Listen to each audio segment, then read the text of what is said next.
presentation this evening. Welcome, Scarlett.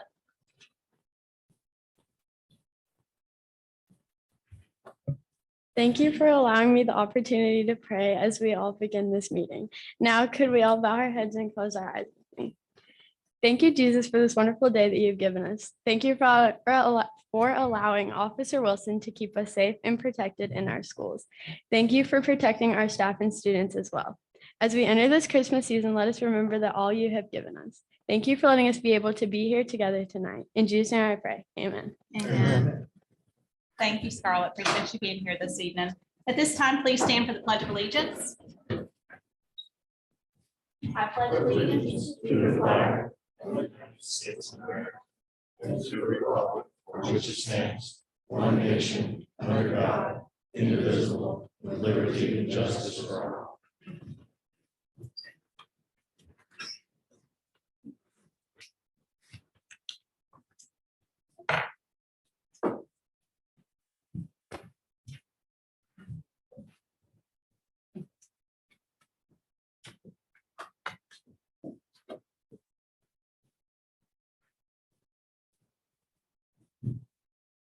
We have two very special presentations this evening. First, we would like to start with Councilwoman Diamond State Williams. Please join.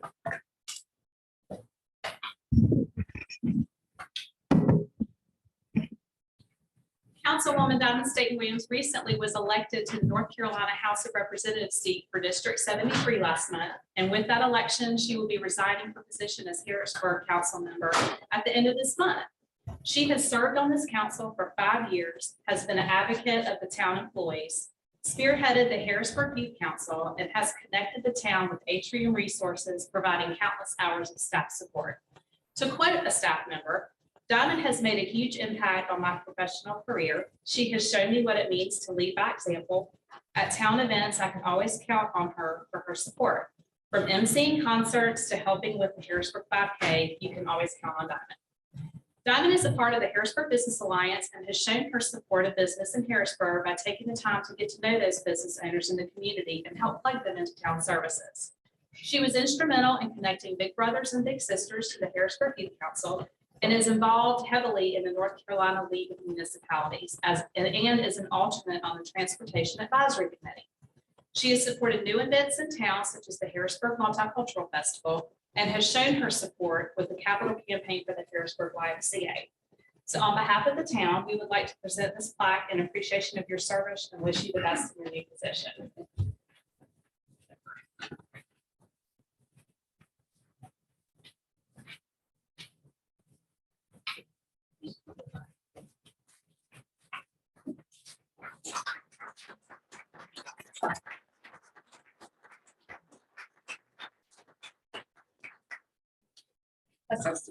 I am very grateful and honored for this.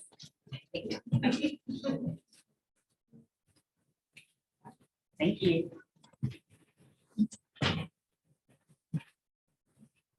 Next up, I would like to have Deputy Wilson and his family come up front. We also have Sheriff Shaw, Sergeant Adcock, Captain Zeman, Lieutenant Elwood. We have our principal for Hickory Ridge High School, Sean Poole, as well as the Assistant Principal of Instruction, Chris Balga, and Assistant Principal Tiana Graves. Senior Deputy Matthew Wilson is a lifelong resident of Cabarrus County and has been employed with the Cabarrus County Sheriff's Department since 2012. He began his career at the detention center and then transitioned into the Youth Development Division as a school resource officer for the last 5 years. He was at Charles E. Boger Elementary School and now has been at Hickory Ridge High School for the last 2.5 years. Deputy Wilson is a member of the Sheriff's Office Special Vehicle Response Team and current lead advisor for the Public Safety Cadets Program for high school students, as well as a previous member of the Sheriff's Office Honor Guard. Last month, Captain Meesemer provided council with an update on a potential threat that was called into Hickory Ridge High a couple months back. Deputy Wilson took the initial threat call and with quick thinking and professional experience established the first seed of doubt that this wasn't a student but possibly a prank. The only suspect description that he received was it was a black and blue book bag. Using the caller's unblocked phone number, he established a possible student suspect based only on the last name of the step-parent. He quickly weeded through all 1,700 kids in the school to find the one possible threat and had the alleged student in custody within 5 minutes. Because of the relationship building that Deputy Wilson has established with this child, as well as the many other students at school, he recognized that this student was not a troubled child. While speaking with the student and his parents, Deputy Wilson kept an open mind through his impressive in-depth interviews. He cleared the wrongfully accused child of all charges. On behalf of myself, council, staff, the Sheriff's Department, and the Hickory Ridge High School, we would like to present this plaque to you and commend you for your superior dedication and selfless service to the students at Hickory Ridge High School.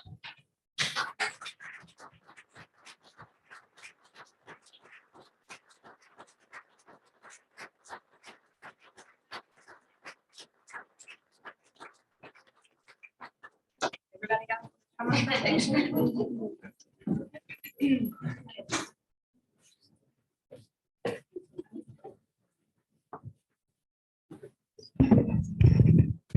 we all in?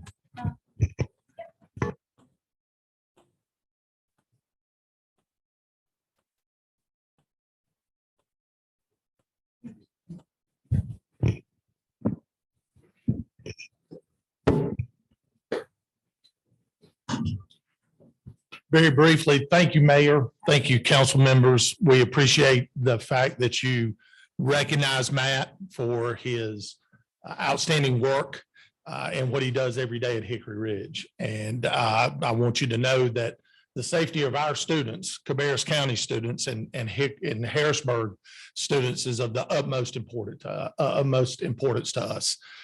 So I would like to stress to you that not only is Matt outstanding, but all of our SROs are outstanding. And the small army we have here tonight is his direct supervisor, his next level supervisor, his captain, and so on. So we're very proud of Matt, the dedication to the job, not only as an SRO, but just to the sheriff's office in general and to the citizens of Cabarrus County. So thank you for recognizing him. And as always, we appreciate what y'all do in supporting us, and we look forward to a long and happy and safe relationship. Thank you. Thank you, Sheriff Shaw. And thank you to everyone back there that came out. It's good to see you all here. We will move into the. Ma'am, you want to say a word? Oh, You wanna- Sorry. Yes, please come speak. I'm not throwing him under the bus. He asked, I threw myself under. I did want to say how much I appreciated this honor. That day was a lot of things going on in the county, and we did our best to get prepared for it, and luckily we did. And the response that I saw from the community was amazing. Our school, we were prepared. This is one of those things you don't know until something happens. And it was really great to see the staff and the support, even from Cabarrus County EMS and our fire department coming out to help as well. Having that large of a school in that large of an area, it takes a lot to get through and to organize, but also with our parents. I never worried. I never saw a parent trying to come and trying to take away what we were trying to do. So I appreciate that. So I want to commend Harrisburg as well for that, because that's sometimes we see things just not go as well as makes our job a lot harder. But I do want to say I do appreciate that and I appreciate this honor. Thank you. Thank you so much. Officer Wilson, and to all the staff there, and especially your family, we know each day when you leave the home and you say bye to your loved ones, you don't know what that day brings. So we truly appreciate what you do for our community, for Cabarrus County, for Harrisburg, and for our students. And thank you to his family each day that you allow him to go out the door and serve others in the neighborhood. So I'd just like to say thank you to you.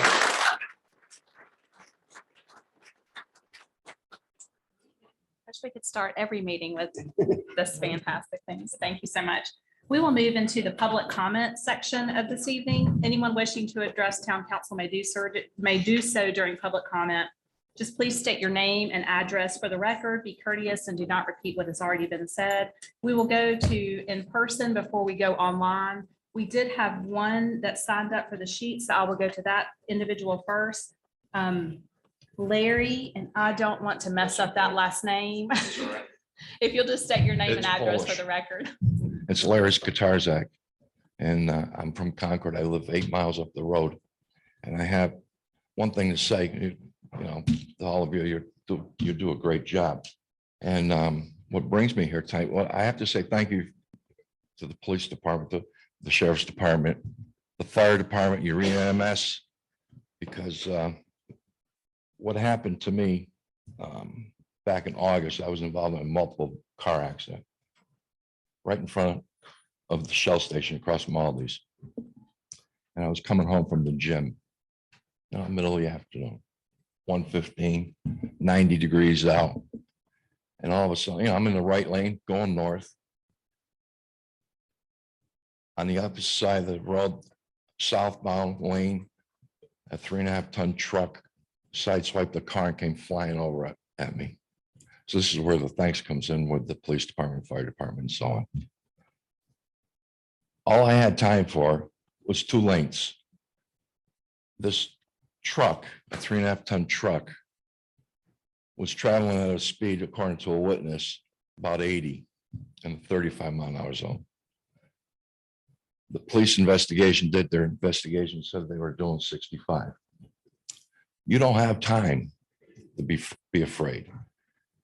All I can say is my guardian angel took my hand just to crank it just a little bit, and I was T-boned behind my headrest, about 2-3 inches behind my headrest. By me doing that, I was able to pull in the Shell station over here.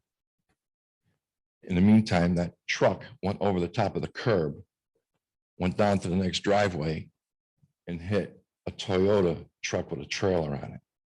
Consequently, they flipped upside down, the truck that caused this. Now, I don't know if it was a mechanical issue or a medical issue, which could have been, but I can't thank the EMS and staff. That person had to be airlifted out of there. When I was in the hospital, I was laying there with a neck brace. I didn't know how bad I was. All I knew was I was bleeding from the neck, and thank God I had the windows rolled down. Otherwise, I would have been shattered with glass. An officer McClellan came in and he asked how I was doing. I am so grateful to that man just for coming in. I was so happy to see him. But what he did was he brought in his card, the sheriff's department, so I can get a report in 10 to 15 days, which I did. And he gave me his name and I said, "Did you see the accident? Were you over there?" And he goes, "Actually, I did. It's the worst accident I've ever seen since I've been an officer in all my life without somebody getting killed." So what I'm going to ask you and recommend is to possibly table this idea to put some cameras up around here. You don't need them everywhere. But this stretch where the 4 lights are from Harris Teeter up here to the Shell station, because you're coming down southbound lane like I do every day. I bank here, I shop here. And you go from 55, and of course people, they go fast. The 50, and then all of a sudden it's a 35-mile-an-hour zone. And people don't care. But if you can forewarn somebody and send them out a letter to your taxpayers who have homes or apartments or whatever, to say, this is what we're going to do. We're going to have some cameras up. You're going to obey the law. Because somebody's going to get killed. And God's grace gave me the chance to go on to another day. But I am dealing with issues over that. But I want you to really take the idea, do a study. How many accidents you had 5 years ago? Up to today. I'm coming from a chiropractor appointment today to go for a little workout at the gym. I see a 3-car accident right by Lowe's. People run red lights. This is Roberta Road and 49. That's a dangerous spot. Nothing is that important, whether you have to pick your child up at school or anything else, a doctor's appointment, or even your wife having to deliver a baby. better to be late a couple of minutes, just take your time. But people need to be, woken up over this. You're growing. It's huge. You got developments left and right every place you turn. So just think about that, okay? Table it, consider it. Talk to the Department of Transportation, whatever you got to do. Okay? And thanks for your time. I've seen you. at the Thank you, line. Larry. And we're glad that you are alive here to come speak with us. Yeah, thank you. I appreciate it. Have a good night.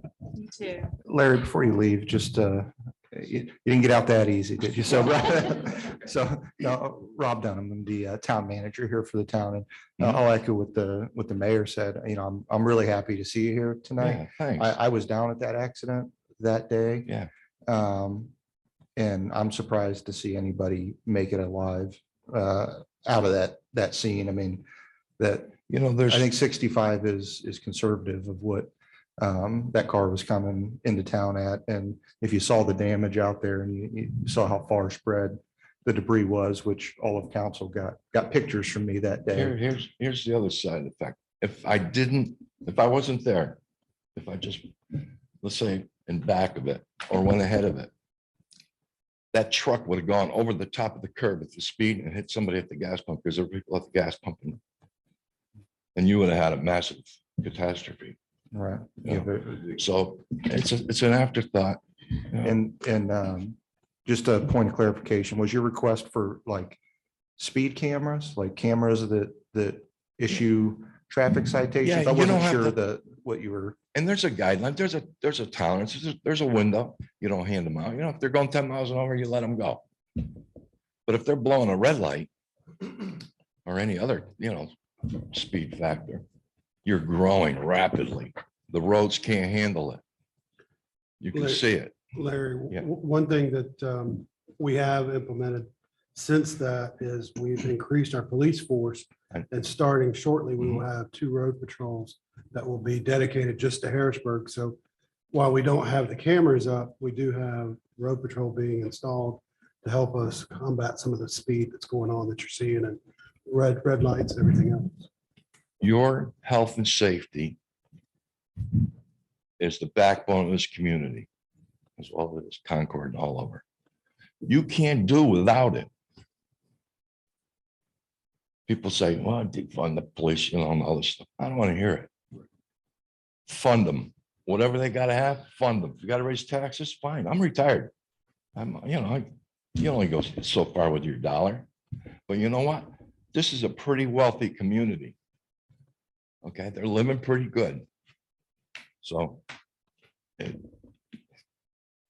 you could save one life, Were you asking for cameras that would be on telephone poles to be able to see what happened if there is an accident? Is that what you were asking? again, you can table that. You can put them on top of a light.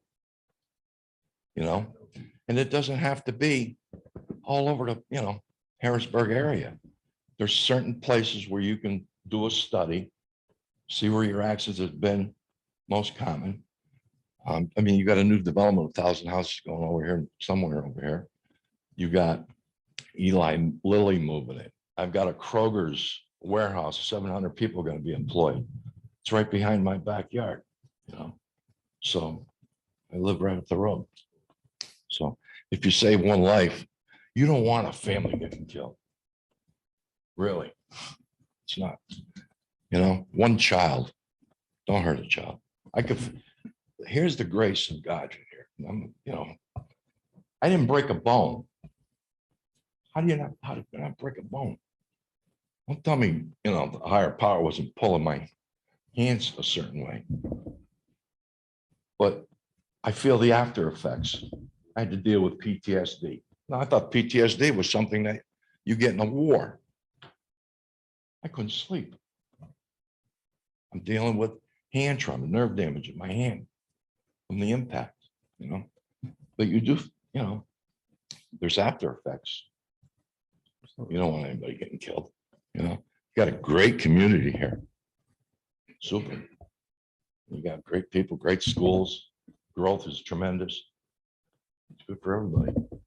So, I'm glad to see you're doing much better. I'll certainly, Yeah, I've thank taken a note here to look into that, thanks. to that request, and Thank you.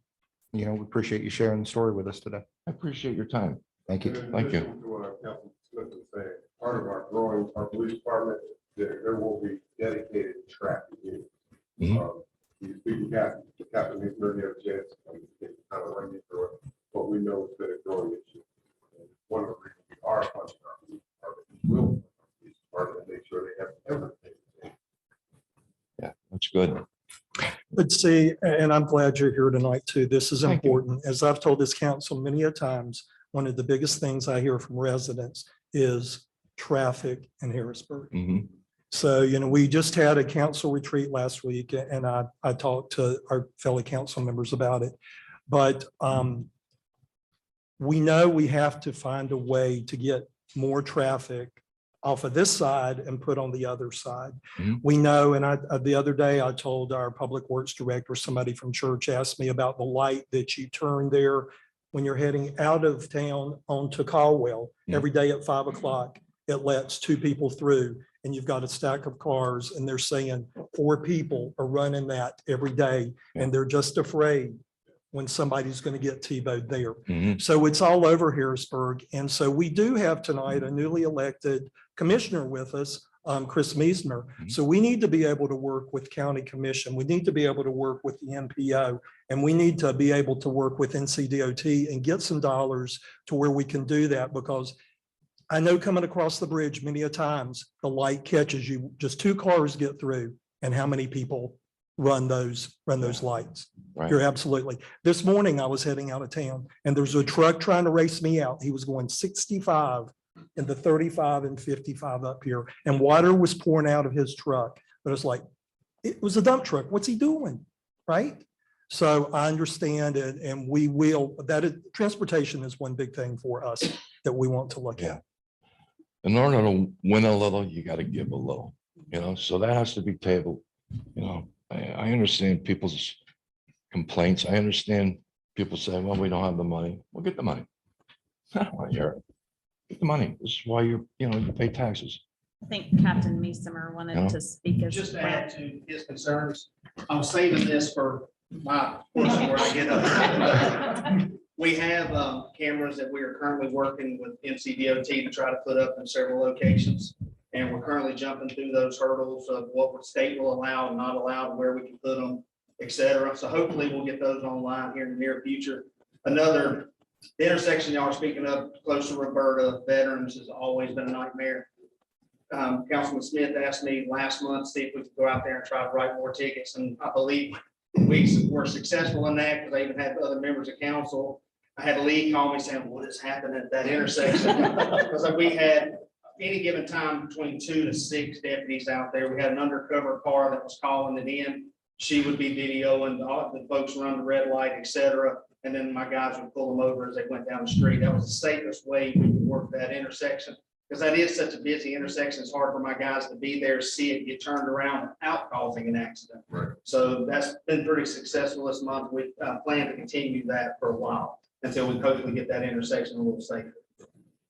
Thank you. Thank you, Captain Meisimer. And thank you, Larry, for being here. Oh, this you're evening. welcome. Thank you for your time. I really Of appreciate it. course. Okay. Have a good night. I can go, right? You can. We did not have anyone else that signed up. Is there anyone in the audience that would like to come up for public speaking? Yes, ma'am. Just come up and state your name and address for the record.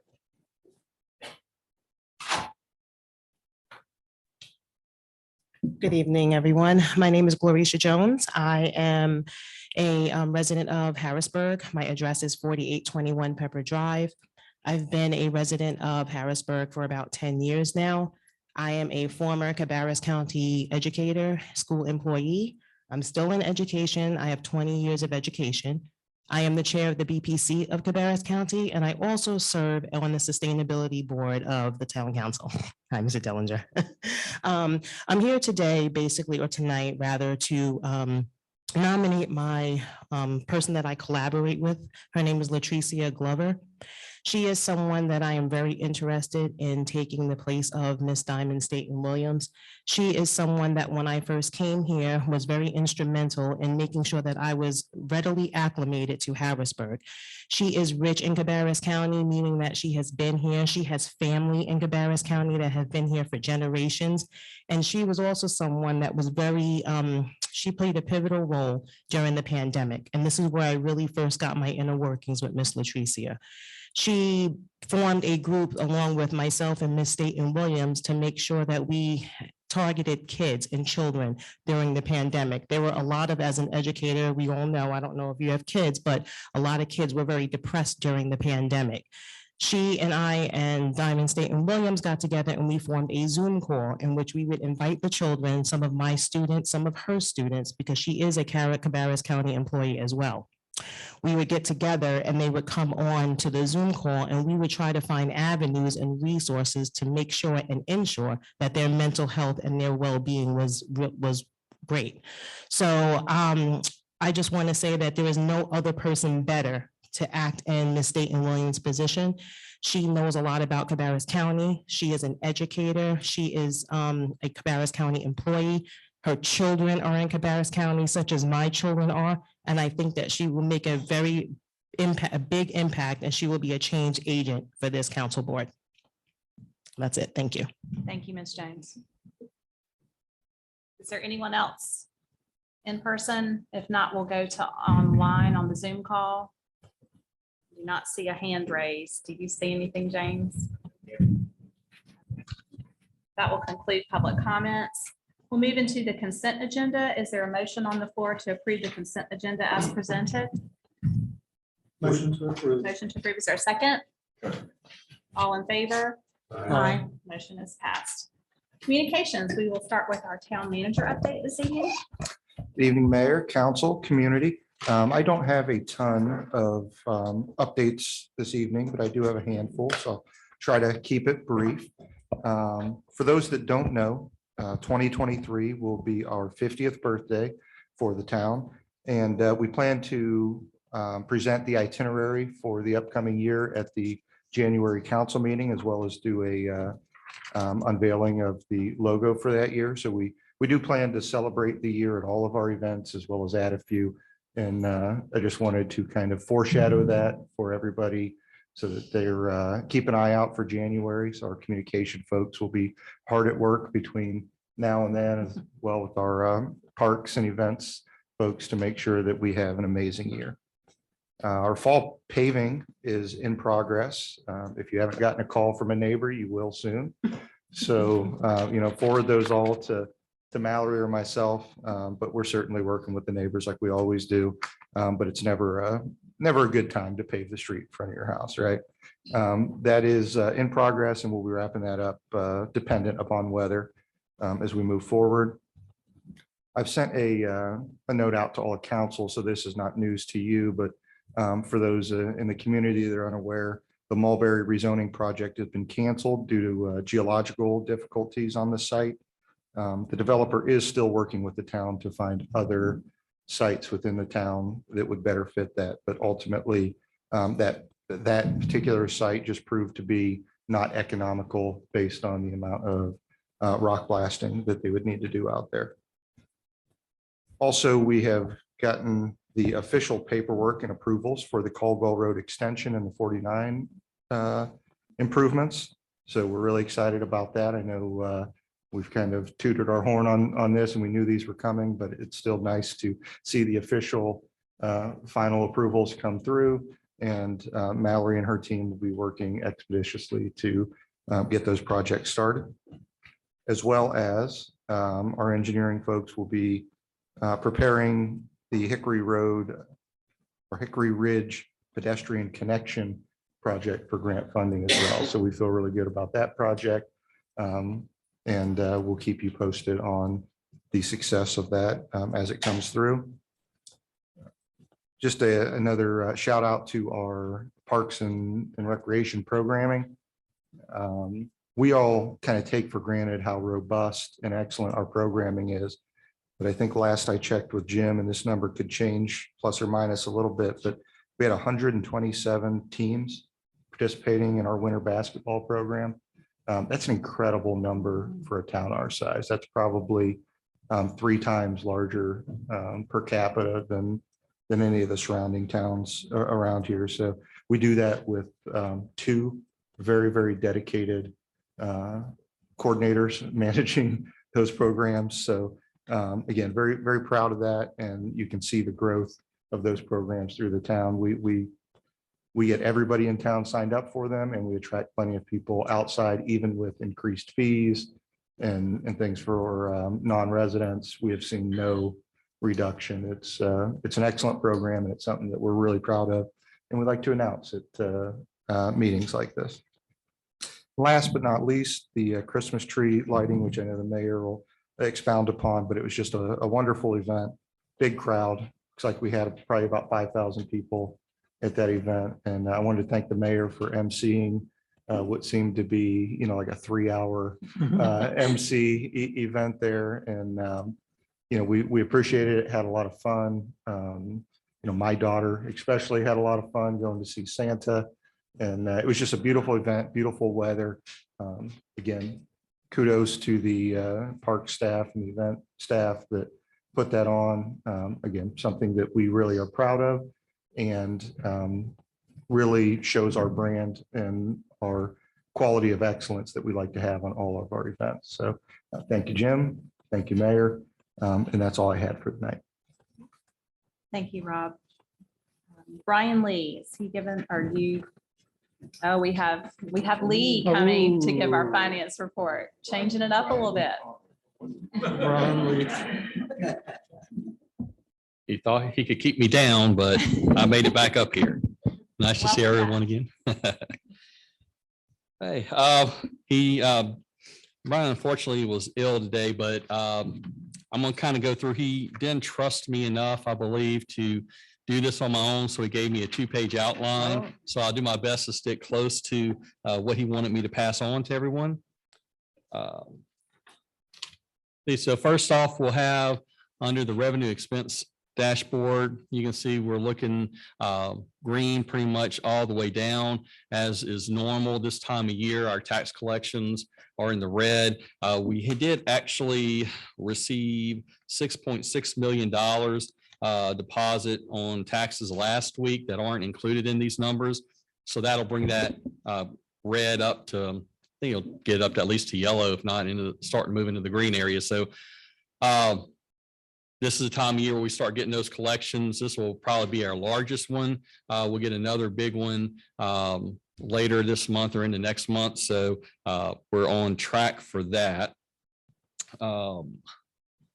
Let's see the rest of the expenditures. You can see that Parks and Recreation is the only one that's in the red. And again, much as what we're talking about this evening, their core expenses fall in the first half of the year, with July 4th, all their concerts and events, culminating with the Christmas tree lighting. So that's the reason why that is looking the way it is. And as the year goes on from here on out, it'll start equalizing up to normal. So our capital improvements for single year projects. Station 1 upgrades, the pressure washing is complete.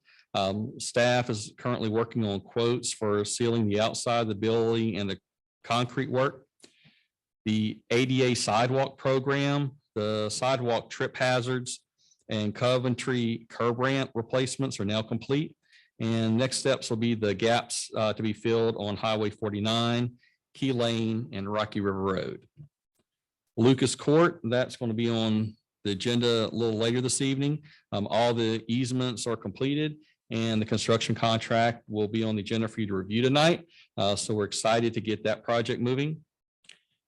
The Greenway construction, our Bloom Greenway construction contract is also on the agenda this evening. So after council considers that, hopefully once we get the approval, we'll be able to move forward with that Greenway construction. On the multi-year projects, We've got Stallings Road Phase 1 and Highway 49 Corridor Plan implementation. Those are both pending NCDOT approval.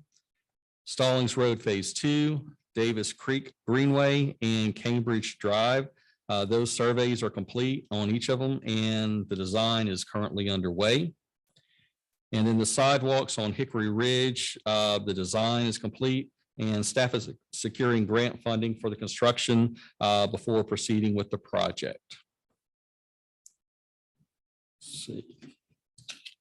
We also have here on our multi-year projects, Fire Station 2 training facility.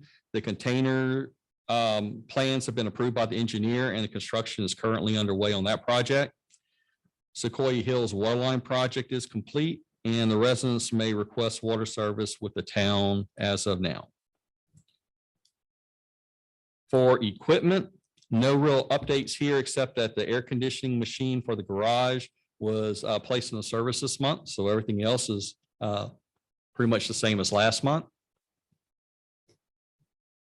The vehicles, again, not a bunch of updates here, except for the ladder truck should be received this month and placed in the service in January. So that's been a long time coming. Looking forward to that.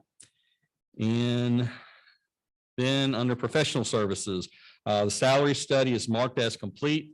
That is primarily complete as far as the actual salary study adjustments. We're currently working through the benefits piece of it now, and we'll be coming back to council with any things that come out of that.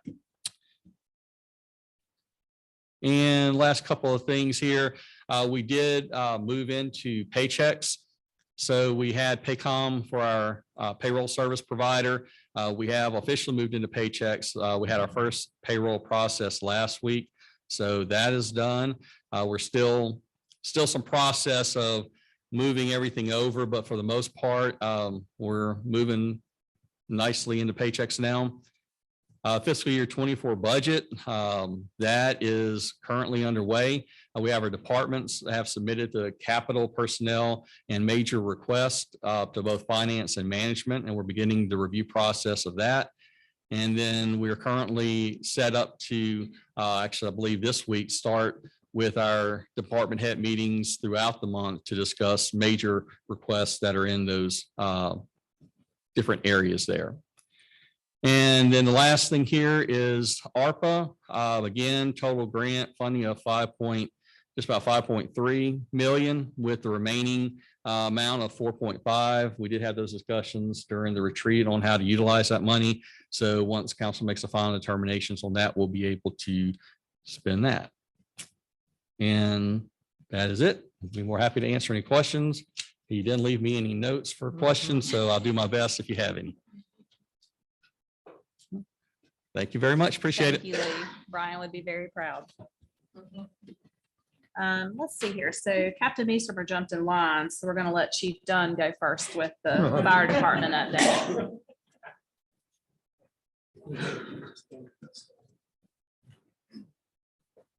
Good evening. Good evening. So just real quick, we responded to, for the month of November, 228 incidents. I assume all of y'all get this report in your packets, I assume. So there's, if you'll notice, we have a new, and Chief Brady may have talked about this last month, we have a new reporting software. So it's a little bit more detailed, spreads things out a little bit more. So we're trying to condense that some to put it in a graph form so you get a better idea of really what's going on in the community. So just some of the highlights, 5 of those were building fires, and then as you've read in your report, the others are EMS calls or other various events throughout the town. I know you'll probably also notice that the response time for last month was 5 minutes and a little over 5 minutes.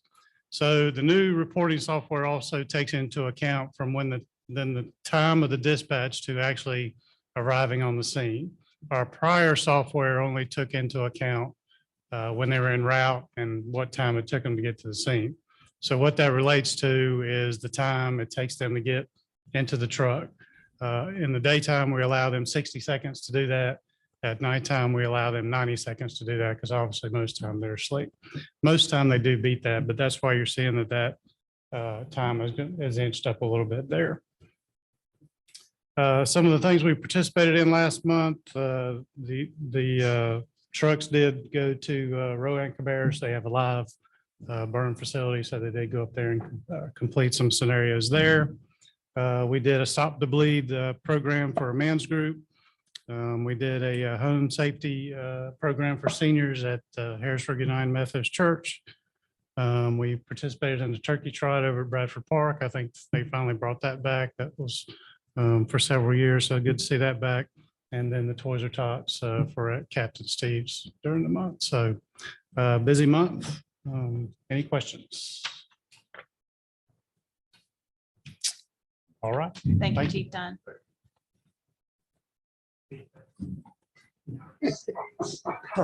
Welcome back, Captain Eastman. I'll beat it instantly. We don't sleep like the fire department does. How's that? I don't repeat myself. Mayor, council. First of all, I'd like to say thank you for honoring Deputy Wilson. The school resource program is so important for the schools, and often they're seen by the kids, but they're not seen by the parents. And the community as a whole, if you're not in the schools regularly, you don't realize the impact they have on those kids. And thank you again for the honor you bestowed upon him. Starting with November's numbers, our total was 4,014 calls for service. We did 2,973 residence checks, where we're checking on your businesses, your homes, et cetera, your residential neighborhoods. We conducted 426 traffic stops with a non-emergency response time, no blue light, no siren, of 7 minutes, 2 seconds. So now the good and the bad. The bad news, I hate to have to tell you this, but one of the best men I know, Gerald Williams, has decided to step down as sergeant in Harrisburg. I do truly regret that because I love that man. Good news is, though, he decided to stay on as an investigator. His heart, that's what he came to us as, an investigator. He became a sergeant, and his heart was always in it. He missed it greatly, and he decided one day, he said, I'd like to go back to doing that job again. I enjoyed it so much more. So he'll still be with us, just not in that capacity. So his replacement, Larry Fry, who I'm going to bring up here and let him say a few words. Luckily, he was ready to jump straight into those incredibly large size 15 shoes of Gerald's and help us out. Hey, I'm Sergeant Larry Fry, been in Cabarrus County for 9 years. Some of you have met, some of you haven't, but I'm sure I'll meet every one of you. When my contact card comes in, I'll be more than happy to give it to every single one of you. Again, I'm night shift, but feel free to reach out to me anytime. Welcome. Thank you. I'm not going to lie to you. He's a man of few words. Also, his name is Tripper. So you will hear Tripper way more than Larry Fry. It's a long story. I'll explain it to you off camera. One thing I would like to bring up before I step down, the intersection of Roberta and Veterans. I know that's of constant concern. One thing I would like to point out, even though we are writing tickets at that intersection and trying to slow people down, the majority of those wrecks are not caused by people running red lights. They're caused by either rear end slow or stop, or they are caused by people misjudging the yellow caution light. It's not generally running of a red light. So keep that in mind. We've got the DMV proof, the DMV 349 rec reports, et cetera, that we can show that. So keep that in mind when you're speaking to any of those folks. It'd be best if we could get DOT to take that turn lane yellow caution out, but I don't think that's something they're willing to do currently. Any questions for me? So which way are most of those? Are they heading away from town or into? I'll give you Sergeant Edwards, who is my rec guru. He knows it all, seen it all. Actually, I mean, there's not any particular, to be honest with you, it's just a combination that they happen to each leg of those intersections. Predominantly, you're gonna see more on 49 because you have much traffic on 49. But it is those left turns that are unprotected on 49, turning on the Veterans, those unprotected left turns turning on to Roberta. That's where you're seeing a lot of those cracks. So groups of foot. Thank you. If we could get DOT to extend those protected turns, it would definitely help. For those of you who don't know, Sergeant Edwards is a state reconstructionist. He's been through the incredibly long, arduous training to become that. And anytime you guys call me with rec questions, I immediately call him and say, help, because he never forgets anything. He knows all this data backwards and forwards. Any questions? So if we're going to correct this in any way, Rob, are we going to go through the sheriff's department to the DOT? Or are we going to go through Mallory and the DOT? Because I know NCDOT is slow. So how do we get the fastest response? The only response really is an engineering response. The folks at the sheriff's department, they do a valiant effort from a enforcement but all the data that they have is available at DOT already. They have that same data. The problem is Raleigh takes a different interpretation, right? You hear Ashley and Lieutenant Meismer say, hey, we could extend this left, or we could, traffic engineer in Raleigh says, no, that makes it worse. So really, that intersection probably functions as well as it's going to function with its current geometrics. So it has to be a different type of intersection or a larger intersection. You either need two lefts to get more people through, because ultimately all of those crashes, whether they're rear ends in the AM, PM, people jumping that protected left, those are all symptoms of congestion. Those are congestion crashes. They're not high speed T-bone crashes. They're people that start to go and then they stop, and people are frustrated. So they're thinking, I'm gonna get through here while it's yellow. Person in front of them stops and they get a rear end. So we need to either add capacity to that intersection or eliminate certain movements and make them happen somewhere else, right? Prohibit the lefts, make them go up and around Lowe's, or those type of things. And they're not quick, right? It takes a while to rebuild an intersection. So there's no great answer. There's no quick answer. The answer is that intersection needs to change in some physical fashion before crashes will go down. One of the changes that we see all across the state is making it a roundabout, and a weird roundabout.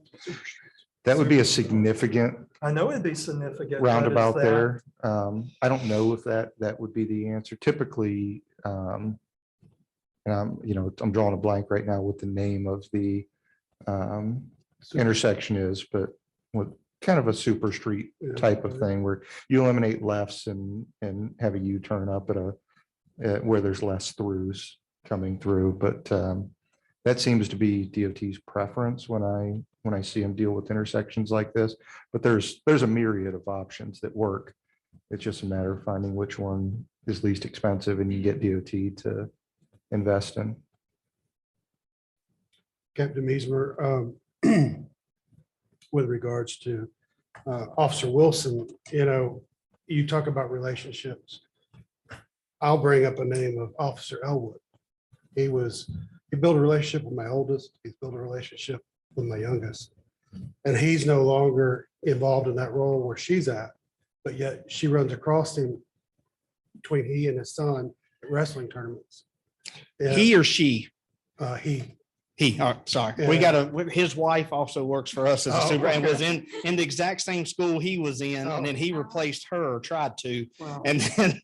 That's not confusing at all. But he's still, they don't see each other very often, but when they do, he still builds that relationship. I mean, it's not just while they're there, it's completely outside. It's everywhere. So I appreciate, my kids couldn't say enough about the SROs that they've encountered over the years. So thank you. That's great. Any other questions? Have a good night. Thank you, Captain Meismer. Just a couple mayor comments this evening. I, along with Councilwoman Cattell, attended the State of the Region Summit a few weeks ago and wanted to thank the Cabarrus Chamber for hosting that informative session. It's great to hear updates, not only from our county, but from our region as well. Learned a lot. I think one of our fun facts that we took away was that North Carolina is the second largest state maintained highway network. First is Texas. I did not realize it was that we're number 2 in the United States. Again, Rob already touched on the Christmas tree lighting. It was very successful. What a fantastic way to kick off the holiday season for our community. Really want to thank the departments again, our sponsors, vendors, and all the performers. They kind of kept it going on the stage for a solid 2.5, almost 3 hours. So that was really just a great event. A week ago Saturday, council had a all-day retreat, and that was led by facilitators from the Central Carolina Regional Council. It was very productive, and we're really looking forward to rolling out a revised vision statement that kind of moves into the next stages of our goals in the coming months. So thank you so much. Any council comments this evening? I have one, Mayor. This is probably from Mallory. I was driving up 49 today, Tractor Supply, and I noticed some of the lights were broken, turned, and multiple ones were dark. And then some were beautiful. So I don't know what's going on there. If they're old or need if they need clean. But there's about 4 or 5 from Tractor Supply to AutoZone. That just Street laying there like that. Street lights. Yeah, street light. I'll run by and see which ones. On the left-hand side of the street, going down there, fine, some of them, but then some are dirty and some are, I don't know, if they're down and what down. Thank you. And just for the audience members that can't hear Mallory, those are maintained by Duke, but we reach out to them and let them know as they, so if anybody sees something like that, you can still let our customer service know, and we'll get those reported and follow up on. This past week, I sent you guys an email, council, with regards to MVO targets. We agreed just to adopt the targets that were set by the state. But before I sent that, as Captain Meismer mentioned, I asked him to research the data that was provided for us to understand what was real, what was not, because some of the data that they had listed in there was crashes by or accidents by serious injury, which he says they don't record, but there were 6 fatality crashes over the 10-year period. So in that data, you'll see, what they consider crashes with injury, and then the fatalities, and the whole idea of those targets are to reduce accidents and homicides or deaths, rather, not homicides, but deaths on the roadways. The other thing that was in there that I included was there are some grant options out there. They're doing, I think through December, SRTS, which are safe routes to schools. And then there's an upcoming bicycle helmet initiative where towns can request up to 100 helmets through that grant to give out to their community. The last last thing that I have, Rob, is, and maybe Jim, I was on the county commissioner's call this past week. I heard we applied, and I believe they approved park grant for playground equipment at Sims Park. We will, we were still waiting on paperwork. It'll be on the agenda for January. Okay, thank you.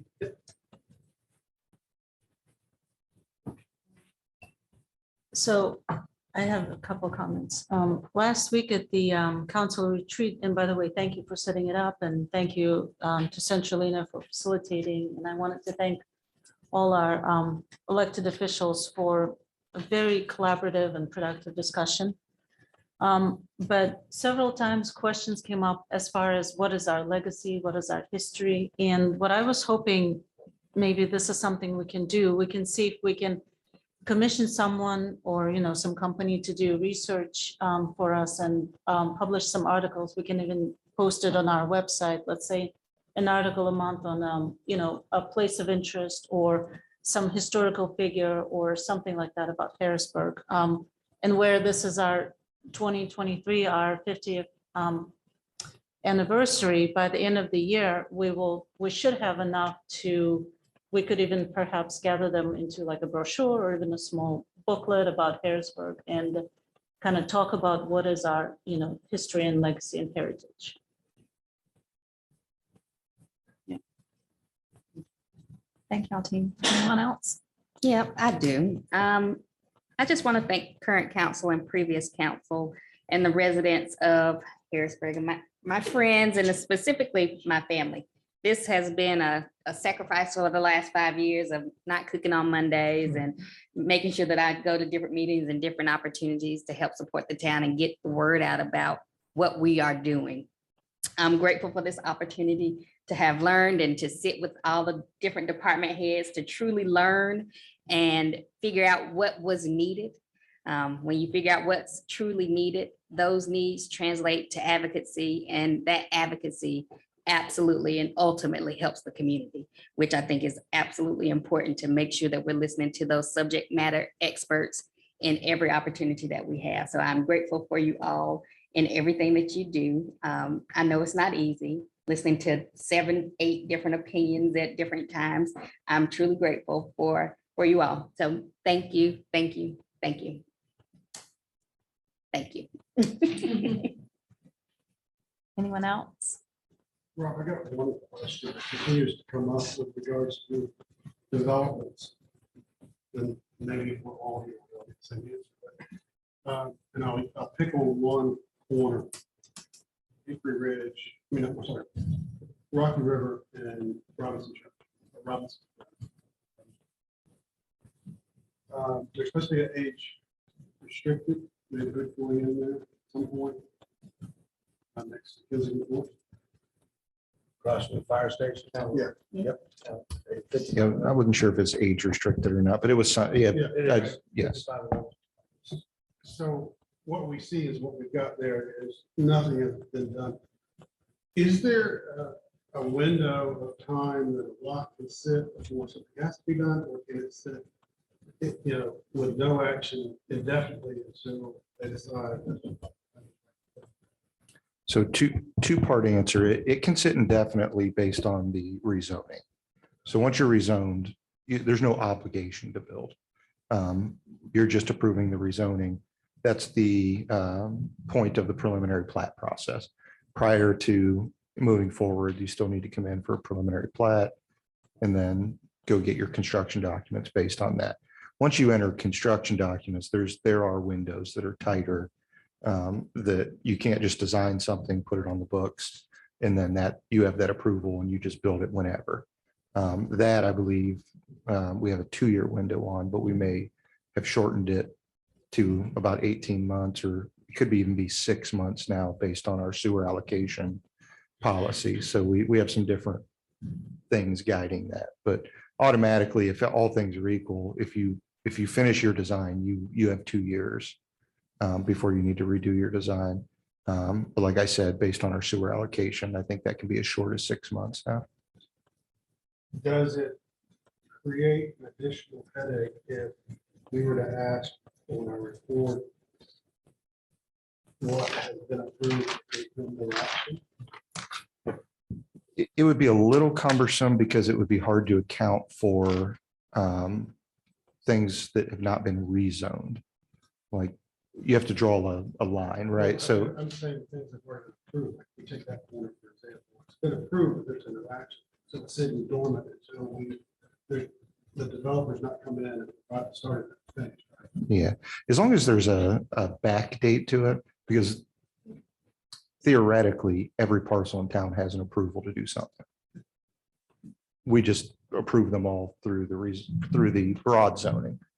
And then if we annex something in, then we add a zoning to it. And we have a plan that meets that zoning, but it's just a zoned parcel in the town like anything else. So if we know what date we're looking for moving forward, let's say we go back to, whatever date, 2016, 2018, and we say, what do we have on the books that we've rezoned, conditional rezoning, something like that. I mean, that isn't that difficult as long as we have kind of a deadline. I think the Huey property is the other one that you have questions about. When's that going? There for a while, I knew it was tied up with traffic issues, so Right. realignment of the intersection. Yeah, we have a handful out there in Auburn. I think it's the Auburn and Addison. I think it was Addison Park. Those were the two that took a really long time to get to construction or to finish. Addison's sake, but yeah, it's not super cumbersome as long as we know the criteria that we're looking for. But if you just said what could be built that's been approved, that's everything. I mean, we go to Elledge property down here. I mean, they have a by right plan, but yeah, there's lots of kind of things in the gray area. But if we were thinking, hey, maybe what are the conditional rezonings that have been approved since 2016 that haven't gone anywhere? That's a manageable list. That's like same small. Yeah, that was out, that's next. That's what I was gonna say. Yeah. There's certain ones you can just know they're gonna hit you. These years. Well, the one on Robinson Church has been at least 3 years, might be 4. Yeah. And I think Sam's Car Wash, correct me if I'm wrong, but I don't even think that was a rezoning. I think that was just they just came Don't have in, no money now. did a site plan. You know, it was already zoned properly. So they came in and got a plan approved and just never built it. So, but yeah, I mean, we could certainly put together a list as long as it had some parameters of what we're looking for, whether it's a rezoning plan that hasn't started or a conditional rezoning or all annexations or something along those lines. Yep. Any other council comments? And back to Councilman Altels, there's McCatherine, I believe, has a lot of information on a website somewhere about the history of the town. And I think probably Jim's group probably knows about it. It's McCatherine.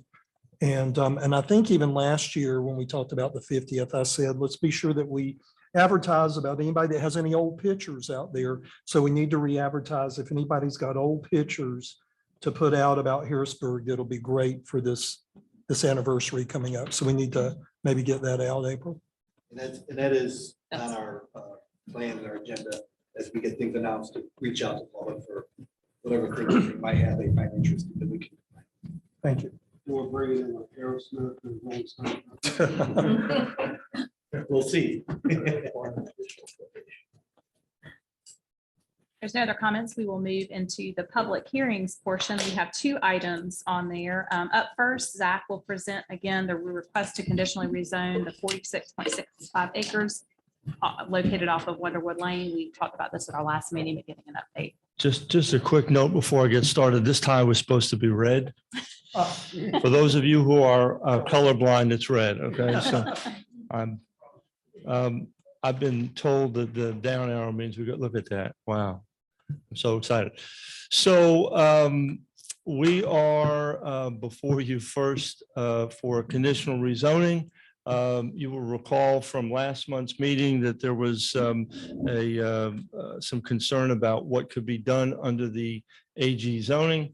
And so with rapid speed, we went to the Planning and Zoning Board the next night and brought a conditional zoning before them, and they endorsed it. And so I'm going to go through the particulars of this, but essentially the request is to conditionally rezone just a little over 46 acres off Wonderwood Lane from RE rural estate to AG agricultural. So that's going from 1 lot to 3 lot, 3 acre, I said 1 acre to 3 acre lot size. Purpose is to allow for a family farm and honey production. No neighborhood meeting was required for this development. Planning board recommendation was on 11/15. So you got this in your packet. There are limitations on uses proposed, and these are the only out of the long list of AG uses that would be allowed. You could see the uses on the screen. I can answer questions about those if you have, but I think they're fairly straightforward. The future land use map does describe this area as being in a low density residential area. Essentially, this is single family, 1 to 2 units per acre, open space, allow for conservation design. So it really is a good use for the property. Oftentimes you get the 1 to 2 units per acre, not usually a 46 acre parcel that's being preserved. So this is a little bit abnormal from what we usually see, but we show this just to give you a sense of how this lines up with the land use plan, the HALOP recommendation from the HALOP, and then the translation to the UDO. And in this case, the zoning that's being requested is actually less density and less intensity than was recommended by the land use plan. And so it is consistent based on that reality. Adequate pump facilities is something that Lee and I talked about, making this a regular occurrence and something that you see in terms of, accuracy. Your decision needs to incorporate an assessment of adequate facilities. And so for this particular property, there's no water currently available nor sewer. From a road street standpoint, there's no TIA that was required based on the proposed land use. And schools, again, I think this is a use that we don't anticipate having much effect on the level of service. So this is a fairly low level. Next month, when we bring Blackwelder in, we'll have a little bit more of a detailed presentation for that subdivision, but this is fairly low level, low impact. Again, just to reiterate, the uses that are being proposed are the limitations on the uses. You can see those, and I think we're from a staff standpoint, we feel that these are appropriate and should not result in any negative impacts on the adjacent properties. I showed you this last month. So the green means go and the black means no. And so the black would be this. I should have done this a little bit better, I guess, but maybe red. No, my artwork needs some help. But essentially the uses that are shown in green would be allowed. None of the other uses would be permitted. And so our recommendation is based on consistency with the Harrisburg Area Land Use Plan and conformance with the applicable requirements of the town's UDO. We recommend approval of the request for conditional rezoning of the property off Wonderwood Lane from RE Rural, it should say Rural Estate is correct, to AG Agricultural, subject to the 5 land use limitations there are. So there are 2 motions that would accompany this one. If you're inclined to approve, is a motion to approve, and then a statement of consistency motion based on the staff report presentation and the conditions for rezoning. And with that, if there's any questions, I'll be glad to answer them. I've got all the time that you want. Because obviously I didn't have enough time to pick out the right time, but so is the landowner happy? Are they very happy now? Yeah. You know, they were upset kind of before, but are any concerns at all with them now? No, these conditions are the ones that they proposed. And I think from staff standpoint, we're happy with them. And it's just a matter of closing the loop and saying amen. And they will have their conditional approval. Well, it looks in line with what we discussed, and it seems like it addressed the concerns that we were discussing last time. So I don't have any questions. Zach, I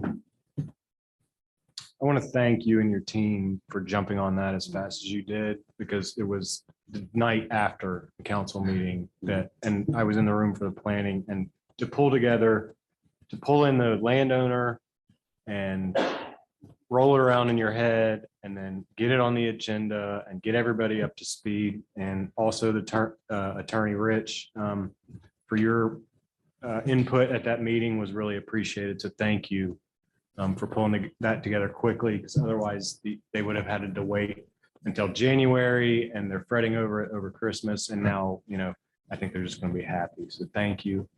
If nobody has anything else. We have to open it for public. Oh, do we? Yeah. Okay. Yeah. Any other council comments before we open for public hearing? At this time, we'll open the public hearing. We'll go to those here in person. If there's no one in person, then we will go online. I did not have anybody in sign up. Is there anyone that would like to speak on this that's present with us this evening in council chambers? Okay, is there anyone online on the Zoom call that would like to speak for public comments on this Wonderwood?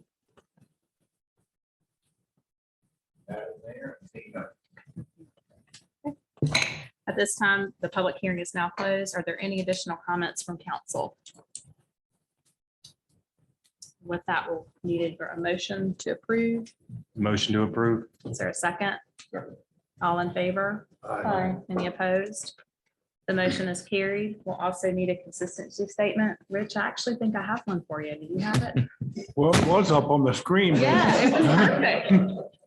Would you like me to We read can it? go back there Well, if you like. Actually, what Zach had up there was perfect. Okay, So, so the but- consistency statement is Yeah. based on the staff report, staff presentation, and conditions proposed by the applicant. This rezoning request is consistent with the Harrisburg area land use plan and is reasonable and in the best public interest. Is there a motion to approve the consistency statement? Second? Second. All in favor? Aye. Any opposed? The motion is carried. Thanks so much, Zach. And you can stay right there for round two. Round two, 4B. Okay, so moving to the next rezoning, this is an annexation with rezoning for property at 3087 Stallings Road. Again, the request is for it's annexation first, and then rezoning one parcel that measures 5 acres from LDR, which is county zoning, to RE rural estate town zoning. And the purpose is for development of the site for one single family home on a 5-acre lot, which is about 0.20 of units per acre. To access town, it should say water, I'm sorry. There is no sewer in this location. No neighborhood meeting was required. Planning board recommendation was given on 10/18. And here's just a visual of the site. You can see it's Cotton is the closest cross street to just to the left as you're looking on the screen. In terms of the land use, this was designated medium density residential, which has a gross density of 2 to 3 units per acre. This obviously is going to be far less than that, as with the last proposal, where the medium density would allow for RM. This is proposed for RE, and so again, consistency with the Harrisburg area land use plan is pretty straightforward. Adequate facilities, water is available, sewer is not currently available to this property. No TIA was required. Road, street impacts from a single family home are going to be minimal. Schools, addition of one single family home should not affect the level of service for public schools that are going to serve this property. And so based on consistency with the Harrisburg area land use plan and conformance with applicable requirements of the UDO, staff recommends approval of the request for annexation and rezoning property at 3087 Stallings Road from RE to, I'm sorry, from LDR to RE, that should say. And so there's 2 motions. One is a motion for annexation, like to make sure we do that first, because if you don't annex, you don't have jurisdiction. And so that would be the first motion to approve or deny. And then the second motion would be on the rezoning. So I'll just stop there because if you all don't approve the annexation, then there's no reason to go on to the rezoning. So if there's any questions, I can. Any questions from council before we open it for public? So Public once hearing. we annex it, will they be able to get sewer? You said there's no sewer right now, but once we annex it, will they be able to? No, and I looked at Mount, help me out. There's no sewer available in that. There's water on that side of the road, but I didn't.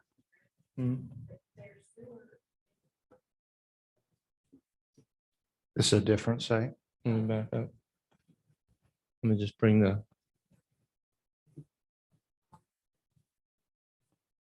But once we annex it, You have to provide it. we are required to be able to provide them sewer. No, so, it's a distinction without a difference, but there's no sewer at the site, but they would have access to our sewer system at their cost. So, small distinction there, but if they wanted to run sewer to their site, whatever that is on them, and they would be able to add on to our system. So I don't mean very many portions there, right? So the last, the one to the right, if you're looking straight at it, is so low, I don't know if I'll be able to. It floods so bad. They have farmed off and on. Hmm. It's supposed to be a hill.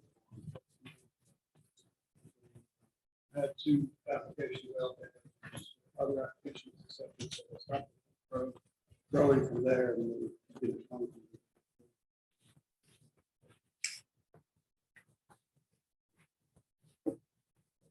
Any other questions from council before we open it up to public hearing?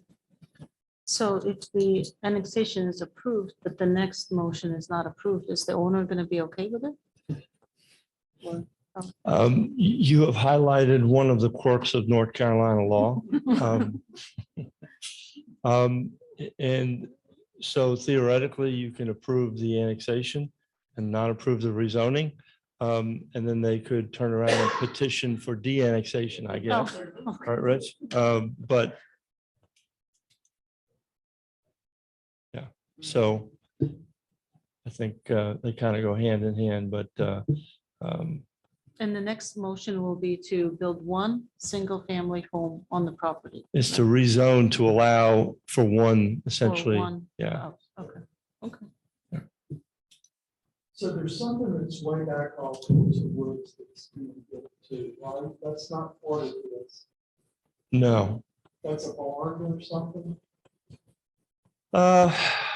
You mean directly to the, I guess it would be the, for this. Yeah, so out there right now, you've got two plants that were platted. One has been, looks like scrub. This is just from me pulling out the neighborhood.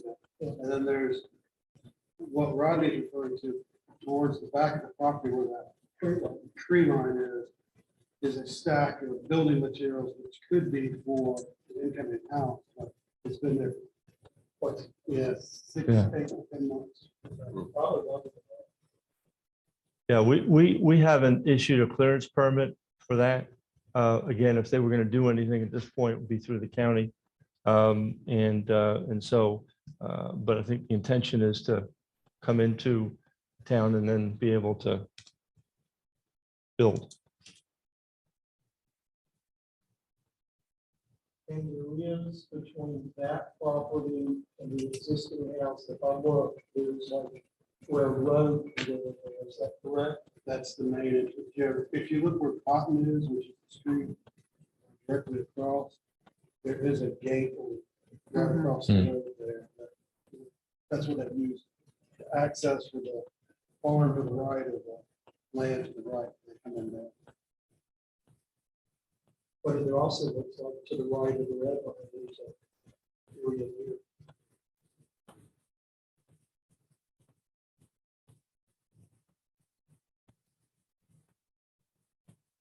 Any other questions from council before we move to public hearing?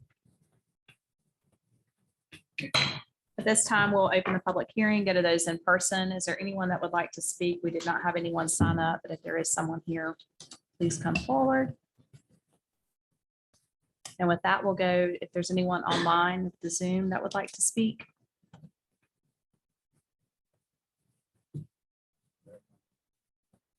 That concludes the public hearing. So there are two motions on the floor. The first would be a motion to annex the property. Is there a motion on the floor to annex? Is there a second? All in favor? Aye. Any opposed? The motion is carried. Second motion is to approve the rezoning request. Second, Second. all in favor? Aye. Any opposed? Motion is carried. And then we do need a consistency statement. We don't have a presentation from the owner of the property, so it'd be based on the staff report and the staff presentation. This rezoning is consistent with the provisions of the Harrisburg Area Land Use Plan and is reasonable in the public interest. Thank you, Rich. Is there a motion to approve the consistency statement as stated? Second, all in favor? Aye. Any opposed? Thank you. The motion is carried. Thank you, Zach. There is no old business this evening, so with that, we will move into new business. And up first is the consideration of the Lucas Court build-out construction contract, and Mallory is here to present this evening. Good evening, Mayor and Council. Thanks for having me tonight. Hopefully this is a short one. I've got two easy ones.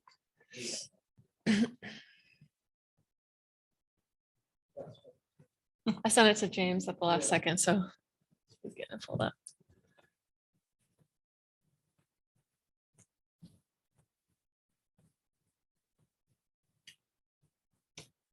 So the first item on new business agenda tonight is Lucas Court construction. Let's see. Down is up. All right, too far. Sorry, thanks guys. So Lucas Court, as many are aware, is an existing private but unpaved driveway. It is in town limits, but it's not in the town maintenance system. We've had requests going back. The first request I think I found was in like 2007. So it's been a long time that they've been requesting for this to be paved and added to this town street maintenance system. We bid the project and JT Russell was the lowest qualified bidder for $135,000. They'll bring the road up to basically town standards, but it won't have curb, gutter and sidewalk. So it'll have the subgrade and then the paved surface. As part of the fiscal year 2023 budget, there was $200,000 allocated to this. The only other expenses that we've incurred were about $10,000 for survey and right-of-way plat. We did in-house design for the roadway, in-house permitting and in-house easement acquisition, which was able to save us the other $55,000. Have to give a shout out to engineering staff for getting all the signatures on that, because it was a long process with getting everybody.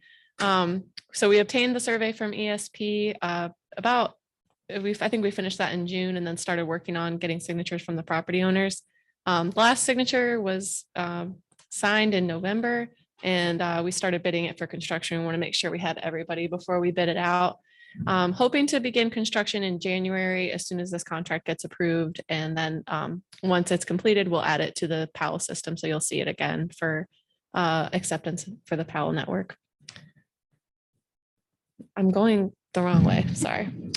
So our suggested motion, if council is in agreement to approve the attached contract with JT Russell for paving and reconstruction of Lucas Court.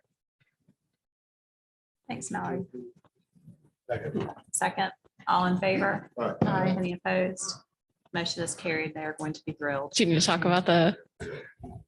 Yeah, I'm just going to update council on it, but no action needs to be made or anything. But when we originally scoped this project, I think we had 300 to 350,000 as our estimate, and through a variation of things between our staff doing a lot of the work in-house, which thank you for that. Thanks Clay and Patrick for doing most of the design, and the neighbors being extremely amenable on getting signatures, donating the right of way, and be able to work with us, which is extremely rare, right? We normally that process is cumbersome, and with engineering's good working relationship with their vendors, this project is coming in at 135,000. Our original suggestion was to take that 350 and pay for half of it and do an assessment for 20 years. But based on where we've come at, I mean, we're talking only about a $62,000 assessment over 20 years. My recommendation to council is, because it's dropped below such a threshold, because these neighbors have been so patient, because they were so willing to work with the town, and because the town staff was able to save so much money, that we let them know that we're just not going to pursue that assessment unless I hear an objection here. That was how I was going to proceed. I just appreciate you guys' effort on that, because I know, as you guys have said, they've been here since 2007 asking for it. The 7 years that I've been here, I know I've seen them 2 or 3 times come across, and to finally get them back to a whole feeling and have that peace of mind and not have to worry about the debt. 100% home run on that. So thank you. Thank you. Thanks, Sally. So is there a motion? Did we already do the motion? I think we did. did. You did. Yeah, we don't need anything else. Okay, I just jumped in. I just jumped in and messed you up, but I did the same thing. I'm like, wait, so do I need Yeah, to no, read no, those? no further action. I Okay. just, Okay. if you expected that to come back, I wanted to hear it tonight, but I figured everybody would be amenable to waiving that. Great, thank you, Rob. Now we'll move right into B, which is consideration of the Bloom Greenway project construction contract. Yes, thank you. So the Bloom Greenway, this has been a long time coming as well, kind of similar to Lucas Court, but the town was able to partner with the developer for Bloom, MI Homes, to construct a portion of the Greenway on Reedy Creek. They will be responsible for grading and subgrade prep, and they are also going to contribute $25,000 to the trail construction, so to the surface course of the trail. We informally bid the project, and Ram Pavement was the lowest bidder. The total contract price for the construction of the Greenway that the town's responsible for is $95,000. This section of trail will be almost half a mile long, and it'll be accessible from Bloom North and Hickory Ridge Road. It won't be accessible from Bloom South. There are just too many geographic things to take into consideration with crossing the stream. So we'd hope to be able to make that connection sometime in the future. There's easement available, but this won't do that now. Then Bloom Estates that'll be constructed on the other side of Bloom South, or through Bloom South, will connect to this. So eventually they'll have a connection once that neighborhood's constructed. So the fiscal impact for this project is $95,000, and then the developer contribution of $25,000 will offset that. The $70,000 is going to be funded through the existing fiscal year 2023 Greenway construction budget. So there will be about $180,000 left in that budget. No budget amendment is necessary, and following construction, we will officially accept Bloom South and add it to the street maintenance network. This was kind of a piece that we were negotiating back and forth with the developer to make sure that the Greenway got built, and we think we came out really well in this scenario for being able to construct it for basically $70,000. So if agreeable, staff recommends approval of the attached contract with Ram Pavement for paving and construction of the Bloom Greenway. Thanks, Mallory. Are there any questions from council? So can you go back to the previous slide, please? Yep. So the Greenway right now, is it in part of that new 40 home development that was going to be connected to Bloom? That Greenway will connect to this Greenway. That Greenway will connect to this. Bloom Estates. Yeah, whatever the 40. They would, yeah, they'll connect to this one. It'll touch the property line. So we'll just carry it to the property line and they'll connect into that. Is that on the right-hand side or is? It's on the top of the screen. So Okay. yeah, if you're looking at that red line, the bottom of the screen is Hickory Ridge Road, and then the top is toward the Bloom Estates parcel. I should have shown that a little bit better. I wasn't sure how to portray that. But this will be built before that gets built. We'll start this early next year, January, February, weather allowing. So is there anywhere to park, to access it, or is it just? From Hickory Ridge Road, there won't be at this time. So a little bit more background on it. We had gone back and forth a little bit on the developer with this one, whether or not the Greenway was a requirement. They had dedicated the easement, but hadn't made any plans for construction. We really felt strongly that they were responsible for constructing this, kind of met in the middle, and that's where we landed where we did.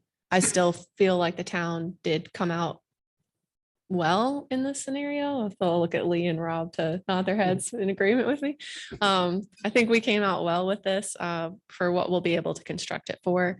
But really it'll be that scenario where we're building a sidewalk and there's a sidewalk to nowhere. This will kind of be the Greenway to nowhere for a few years until more portions of it come in. This is a leg of a larger Greenway system. And really the only access from these neighborhoods will be from those neighborhoods. And Mallory's being modest when she says she thinks the town came out well. Those that were here when this project was approved know that the connection between Bloom North and South was eliminated and the Greenway was eliminated, and it was kind of left in a gray zone. So there was an easement. We pushed and said, okay, we know there's not a requirement for a paved Greenway there. but it says Greenway, so you have to at least put a gravel Greenway in. And Rich and Mallory were able to convince MI, who was a great partner, by the way. They were not nasty. They didn't fight with us. They were more than happy to come in here and see what we could do to make the neighborhood better. And they really, I mean, they cleared it, graded it, paid for the aggregate that's going down. And all we're really doing is putting the surface course on it in order to get this really big stretch of Greenway that would cost us, I mean, a project like this, if we were to do it from scratch today, would be in the 800,000 to 1.2 million in order to put something through. But because they can do it on the private sector with their contractors that they already have out, we're saving on all of the things that cost us lots of money. So when Mallory says she thinks we got a good deal, she's being modest. She did a great job. Rich did a fantastic job working with their legal counsel to come up with this agreement. It wasn't on the CIP, which is why I asked Mallory to show the alignment and to show how we're paying for it, so that the community and the council wouldn't be surprised when they see it going in. Is Niblock building on the other side? Or are they going to do Addison Park. Is that? Niblock's got that next neighborhood that's already built, but where this goes right across Hickory Ridge is where the old Carolina School was, which is where that neighborhood is by Niblock now. But they are on that creek as well, and I just wondered if we would have Greenway going that direction. That's Addison Park on the other Yeah. side, right? They don't have any greenway on their plans or on their rezoning at all that I'm aware of. I don't know if that one, I know that was one that was a long time before it actually started. So maybe it was just predating the Greenway master plan and it wasn't part of their rezoning at the time. And then as far as greenways, so we're trying to work. We're obviously still pushing really hard on getting some greenways constructed. So the first one that we would like to see happen is Back Creek Greenway, and then Mallard Creek, and then Reedy Creek. Back Creek's the one in the middle. Mallard Creek is furthest north in town, and then Reedy Creek is kind of the furthest south. So this will be really an amenity for the neighborhood for a little while. It's not going to have a connection soon until Bloom Estates starts construction, and then they'll be required to tie in. But this will be really a neighborhood amenity for a little bit. It will be publicly accessible, but just with the way that our Greenway program is set up, this isn't the highest priority. So just setting that expectation, just to be straightforward. So had y'all not pursued it, they would have just left it sitting there and not done anything? Where we picked this up was MI Homes was just asking for their bond release so they could move on to the next phase. That's where Mallory and I and Sushil at the time was still here, started saying, no, we need to get this Greenway in before you take off. And again, they didn't, they were very amenable and negotiated with us. I do want to thank MI because those negotiations don't always go as well as these ones did. And to add to that, I mean, even after the negotiation was complete, we had an agreement and we needed to change the agreement slightly so that we could work out the schedule and have this contract before council, but not have them go ahead and start building until we had the contract approved, because we didn't want to just leave a mess or have to go back and it cost more. So they're even working with us on the timing. So when we get this contract, assuming we get this contract approved tonight, we'll give them a notice to proceed to go ahead and start. And then we'll have our contractor lined up pretty shortly after that. So I'm hopeful for the partnership of working together, and that, they've already contributed the $25,000. That was just part of their agreement. So whether or not the town chooses to move forward with paving it at this time is up to council with the contract, but it's certainly a good use of funds at this time, as Rob was saying, with just being a good bang for our buck for the town. Any other questions from council? Yeah, it does sound like a really good deal. I was just wondering, what did you mention? How long is this? What's the length of that? It's 0.42 miles, so it'll be about almost half a mile. Okay. With that, is there a motion on the floor to approve? Move for approval, Mayor. Second, All in favor? Aye. Any opposed? Motion's carried. Thank you, Mallory. Thank you. Next, we'll go to item C, consideration of appointments to the Caparis NPO and Technical Coordinating Committee to the Central Carolina Regional Council. Rob, is that you? Because I did not have a name on that. I don't have it up in front of me, but the only one that needed replaced on this was Diamond's seat as the alternate to the TCC. Everybody else was a reappointment. So Ron was a reappointment as the main appointment, I guess that's what we call it. As the alternate, we needed somebody from council to volunteer. As Ron said, he rarely misses that that meeting. That's one he's very involved with. So it's not a huge commitment to be an alternate to that. There is one condition though. They do dig into your financials. You've got to be, it takes you probably 15, 20 minutes to get through. They want to know, do you have any vested interests anywhere else, and where your wife works and where your kids are, and yeah, so they can come get you if they need to. So You just scared everybody. Well, there you go. Anybody with a Cayman Islands account, do not volunteer for that. The other two were Mallory as the appointment to the Technical Coordinating Committee, and I'm the alternate on that. And we'd keep that the same if that's council's pleasure. And I'd stay on Central Carolina. Yes, ma'am. So we need an alternate for NPO. Anybody want to raise their hand for that? I mean, I don't want to do it, but if nobody else absolutely doesn't want to, I'll do it. There you go. He'll do it. Perfect. Is there a motion to appoint?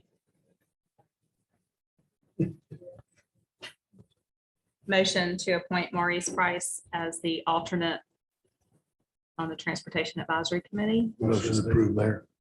Any opposed? Motion is carried. Do And we then have to vote on the other ones? I was going to ask Janet, are we able to make one motion to reappoint Back up. the remainder? So, okay. So motion to appoint Maurice Price as the alternate and then reappointment to All the other seats for all the others. Thank you. to the existing members. Thank you. I've got it. Okay. Okay. Is there a motion on the floor? motion to approve. Second, all in favor? Aye. Great, motion is carried. Thank you.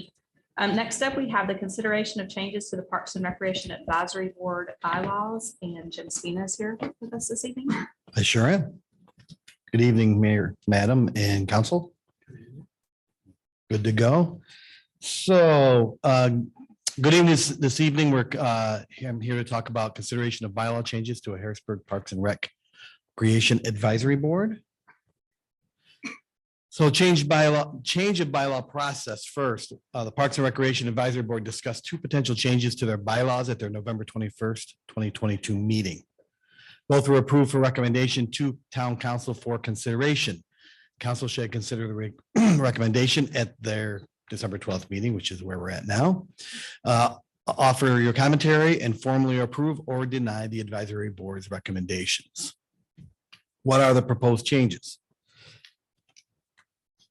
They are, there's two. One is the month of organizational meeting, which is Article 6, Section 3. The current organizational meeting occurs in January. They'd like to change that to February. And the reason, and there's a couple others we'll talk about later as we get into questions. The appointment recommendations we made to council at February meeting, at your February council meeting, with advisory board organizing the Monday after that. They meet on the third Monday. So a week later, they would be able to organize themselves into their council, into their appointments. And then new member application posting time period, Article 9, Section 1. The current is 60 days. The change they would like to make and they recommend is 30 days to streamline town advisory board application posting periods. In addition, Most applications are received in the first 30 days, and in the event not enough applications are received, an extension of 30 days will be administered and advertised as such. Oops, wrong way. There we go. Thank you for the opportunity to be here to present that to you, and questions and comments are gladly accepted prior to your action. So I'll open it up to you folks. Thank you, Jim. You're welcome. So Jim, will you go back to the previous slide? There you go. So help me understand. Sure. So when I Be glad when I to. read the packet, if you want, so we want council to vote on this in February? Or we want council to be able to vote in January of each year? The idea would be to give the advisory board, one of the problems we have, Councilman Dellinger, is that many times Park and Rec Advisory Board have trouble to meet in December based on the timing with the holiday.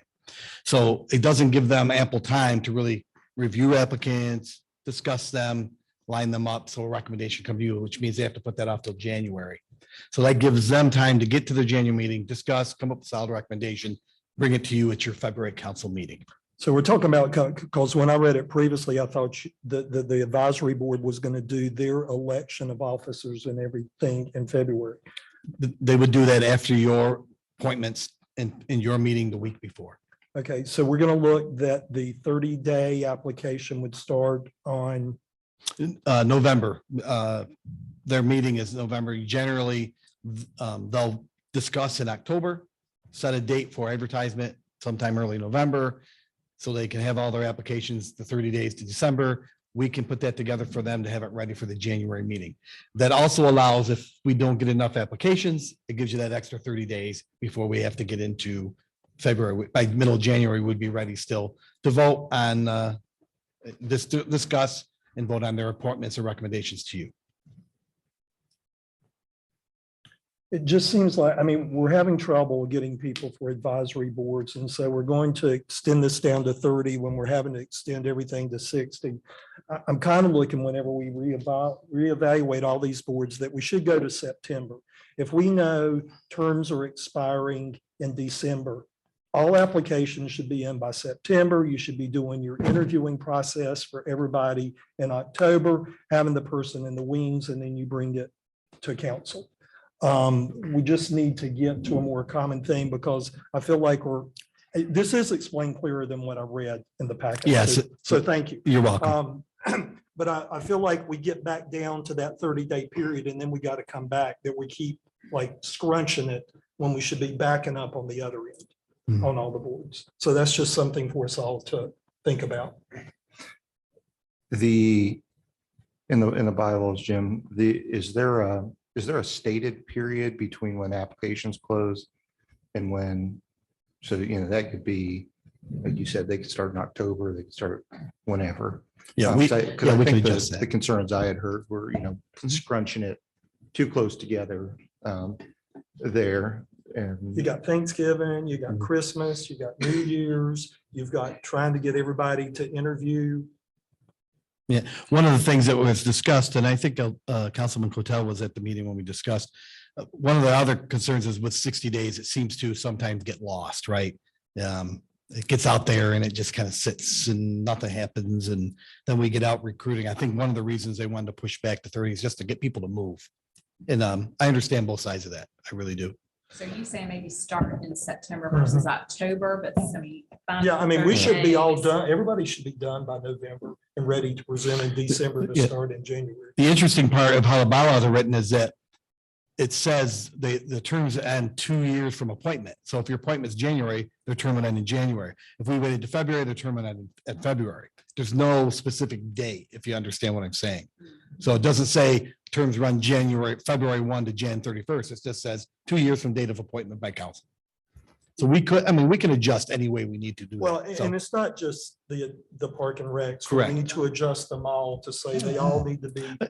Well, and also I think, and speaking with Janet, was it last spring, Janet, we talked about, we trying to get everybody, if we can, it'd be great for all advisory boards to be whatever that those calls are. So this advisory board just wanted to act and get things moving. So, and I don't think there'll be heartburn either way. You know what I mean? I just think we're looking for some consistency and kind of bring it all together as to how they see fit and how to proceed.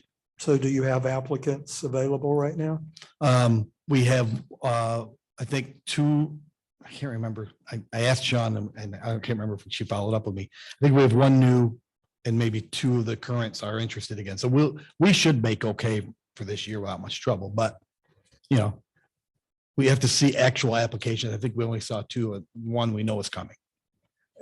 And here again, we're talking Thanksgiving, Christmas and New Year's. That's a lot of thing going on and people aren't thinking about applying for an advisory board. People aren't thinking about interviewing for an advisory board.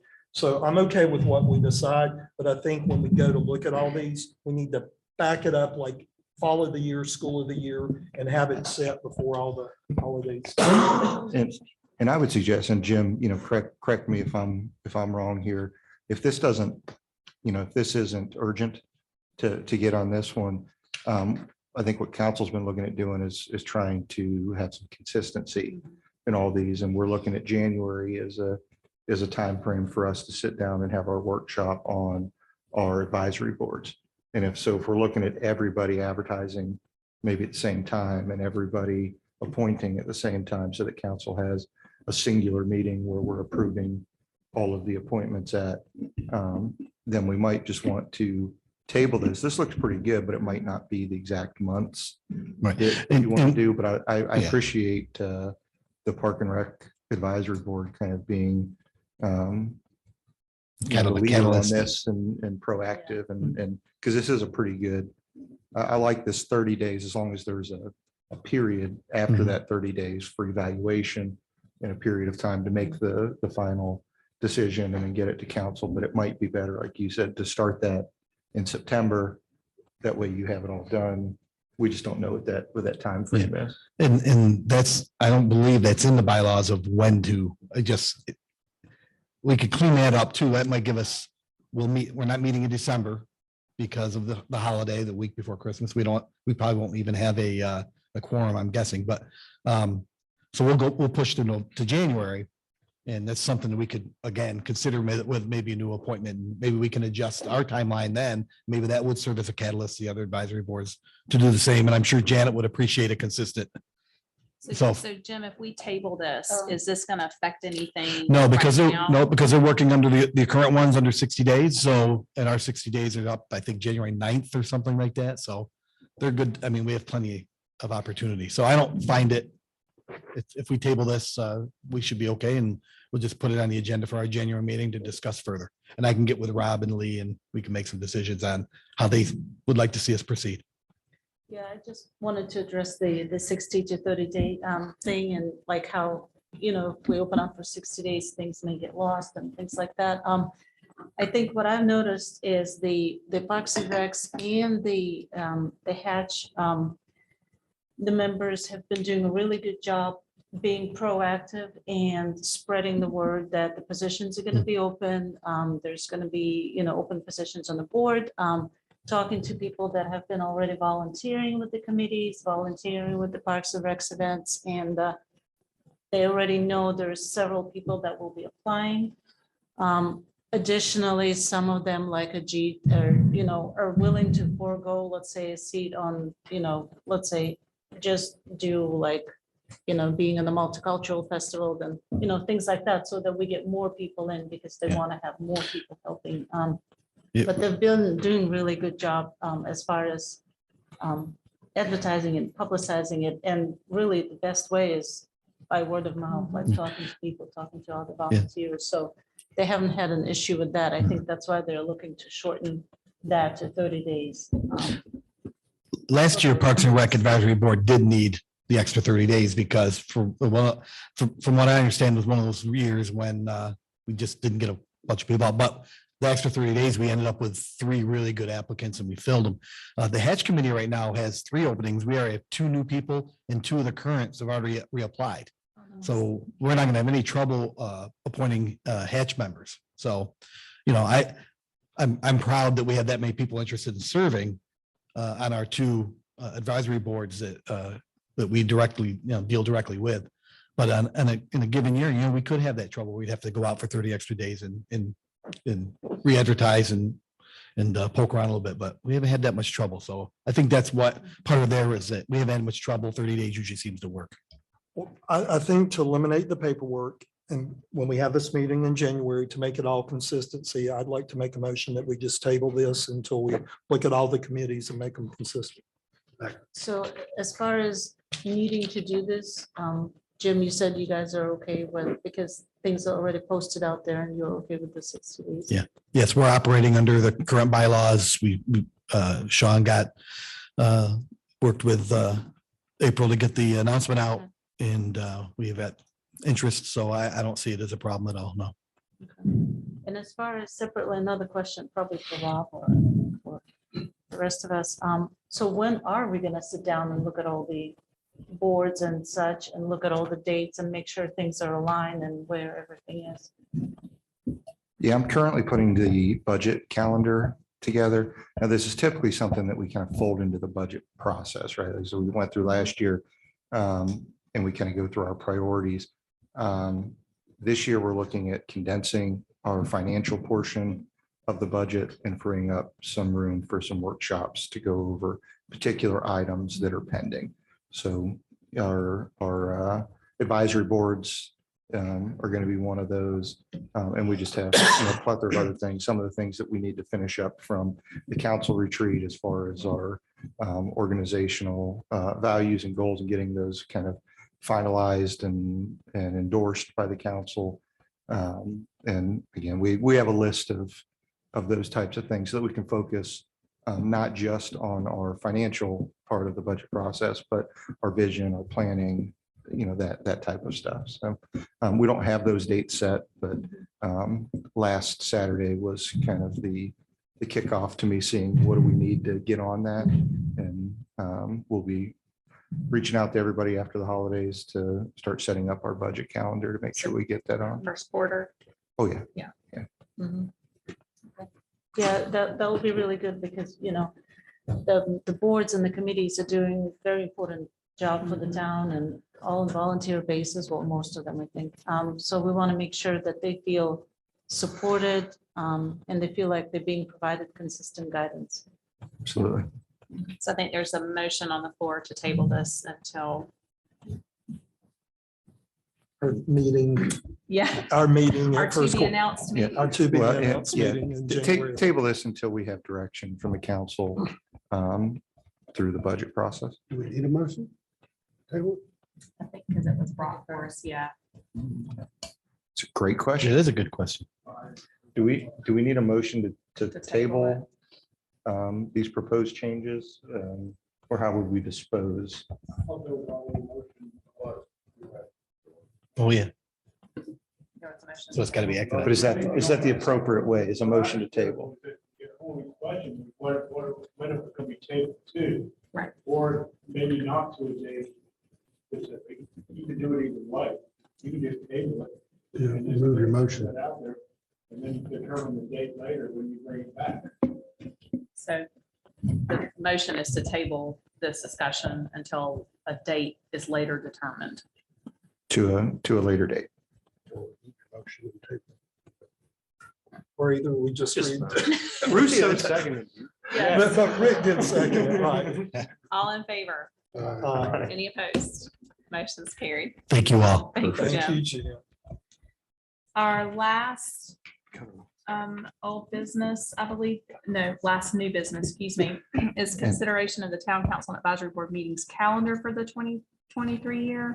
This will be short and sweet. I'm gonna have James just bring up the calendar for those that haven't seen it.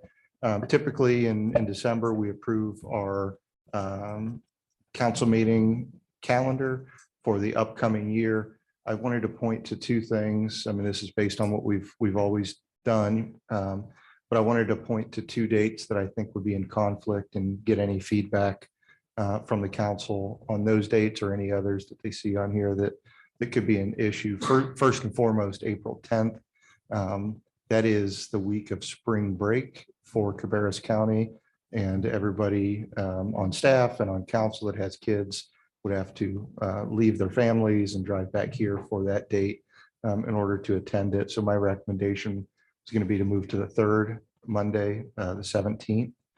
And that way everybody gets that full week off for their spring break. The other one on this, and I'm not, October 9th. is it October 9th? Okay, saying I didn't see it on the, on here, we'd have to scroll. So Columbus Day is not a town recognized holiday, so our staff does work on that day.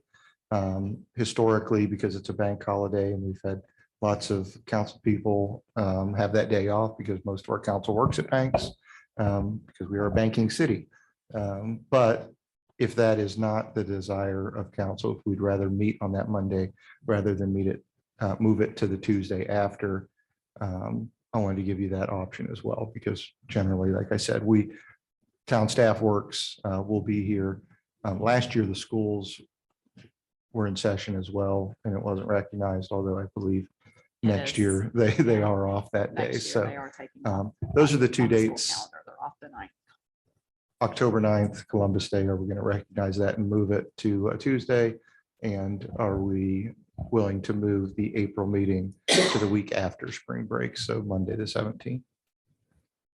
And then any other feedback council has? I'm good with both of those Yeah, recommendations. those changes can be good. All right, if we get a motion to approve that calendar with the two changes, I heard by Councilman Russo. A second on the floor, Maurice. All in favor? Aye. Any opposed? Motion is carried. Thank you very much. Action items, Rob, I just had a couple. I wrote down the lights near Tractor Supply that Rick brought up. I did write down Veterans 49 Roberta because I think that's going to continue to come up as Larry spoke about before. Not really sure where that goes, because I think there's just quite a few hands in the pot on that. You have to get some help on, but I did have that down. And then I also had the legacy historical event information heritage that also brought up that I think we're going to address a little bit at the Parks and Rec meeting about the 50th. And I sent out in between all this, I was notified there is a book that was just published for Harrisburg. Did you know? Cabarrus History, Book 1. It's on, Janet Morrison is the writer. You go to janetswritingblog.com. It is there. You can purchase the book, but maybe we look to do a partnership with her during this time, get some copies of the book to share around or something, and help educate the community. Rod, could you email it to me? Sure. Thank you. So yeah, Mayor, I also had speed camera requests. Look, I'll look at that, but we had, lights on 49 speed camera requests, as well as the research, legacy and history, and perhaps, and I thought that was a great idea as far as maybe posting an article per month throughout the year on our website, or if we can find something to do that. I was informed during the meeting that is already a part of our 50th, and our folks are working on that. So, I'll proudly come back in January and say, hey, we did it. I worked really hard to get our staff motivated to address that. But not very many items on here. I just had those three. And I will say the Roberta and 49, we know that's an ongoing issue. And it's always an irritant, because when something isn't our infrastructure, it's very tough for us to motivate everybody else to do it. But we'll continue to look at that and see what we can do from the engineering side in the budget process, or if there are any opportunities for us to accelerate a project like that and what the costs associated would be. Great. Thank you, Rob. We do not have a closed session this evening, so we will move to adjournment. Is there a motion to adjourn tonight's meeting? Second. All in favor? Any opposed? Motion's carried. Thank you.